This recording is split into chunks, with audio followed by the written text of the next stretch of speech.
हेमा मालिनी एक भारतीय अभिनेत्री, लेखिका, फिल्म निर्देशक, नृत्यांगना और राजनेता हैं। उन्होंने अपने फिल्मी करियर का आरंभ राज कपूर के साथ फिल्म सपनों का सौदागर से की। वह ड्रीम गर्ल के नाम से भी जानी जाती हैं। 1981 में उन्होंने अभिनेता धर्मेंद्र से विवाह किया। ये अब भी फिल्मों में सक्रिय हैं। हेमा मालिनी वर्तमान में मथुरा से भारतीय जनता पार्टी की लोकसभा की सांसद भी हैं।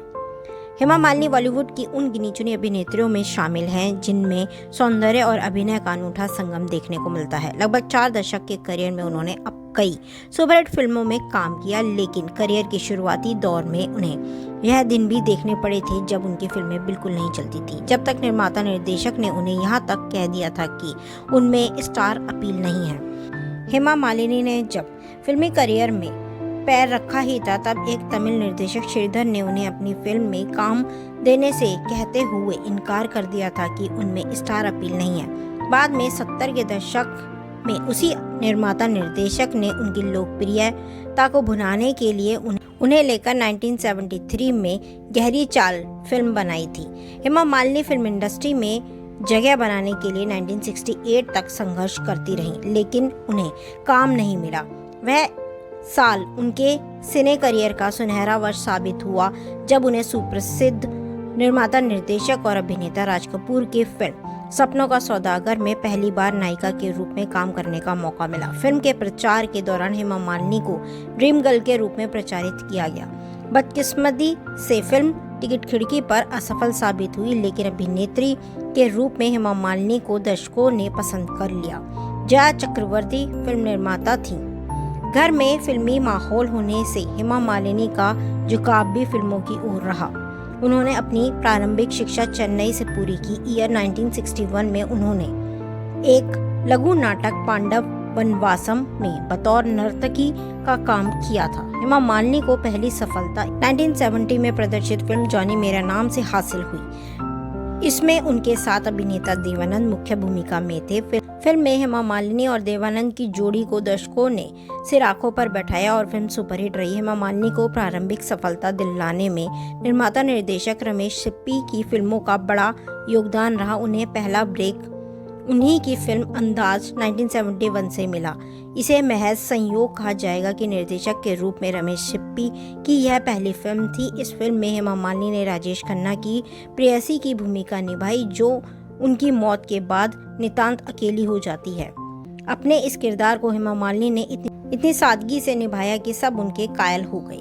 यह 1972 में हेमा मालिनी को रमेश सिप्पी की ही फिल्म सीता और गीता में काम करने का अवसर मिला, जो उनके सिने करियर के लिए मील का पत्थर साबित हुई। इस फिल्म की सफलता के बाद वह शोहरत की बुलंदियों पर जा पहुंची। उन्हें इस फिल्म में दमदार अभिनय के लिए सर्वश्रेष्ठ अभिनेत्री के फिल्मफेयर पुरस्कार से भी सम्मानित किया गया।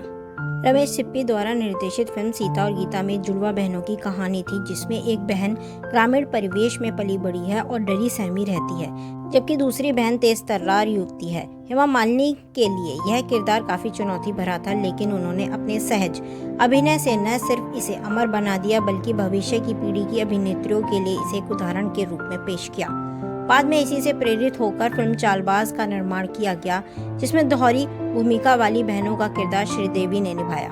हेमा मालिनी सीता और गीता से फिल्म इंडस्ट्री में शोहरत की बुलंदियों पर पहुंची, लेकिन दिलचस्प बात यह है कि फिल्म के निर्माण के समय निर्देशक रमेश सिप्पी नायिका की भूमिका के लिए मुमताज का चयन करना चाहते थे, लेकिन किसी कारण से वह यह फिल्म नहीं कर सकी। बाद में हेमा मालिनी को इस फिल्म में काम करने का अवसर मिला।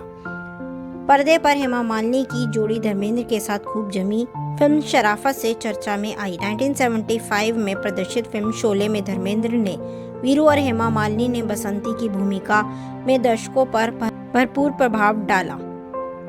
हेमा मालिनी और धर्मेंद्र की यह जोड़ी इतनी पसंद की गई कि धर्मेंद्र की रियल लाइफ की ड्रीम गर्ल हेमा मालिनी उनके रियल लाइफ की ड्रीम गर्ल बन गईं।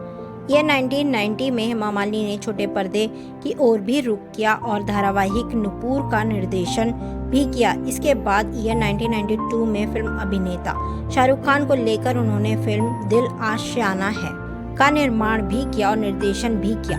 ईयर 1995 में उन्होंने छोटे पर्दे के लिए मोहिनी का निर्माण और निर्देशन किया। फिल्मों में कई भूमिकाएं निभाने के बाद हेमा मालिनी ने समाज सेवा के लिए राजनीति में प्रवेश किया और भारतीय जनता पार्टी के सहयोग से राज्यसभा की सदस्य बनी। हेमा मालिनी को फिल्मों में उल्लेखनीय योगदान के लिए ईयर 1999 में फिल्म फेयर का लाइफ टाइम अचीवमेंट सम्मान से भी नवाजा गया।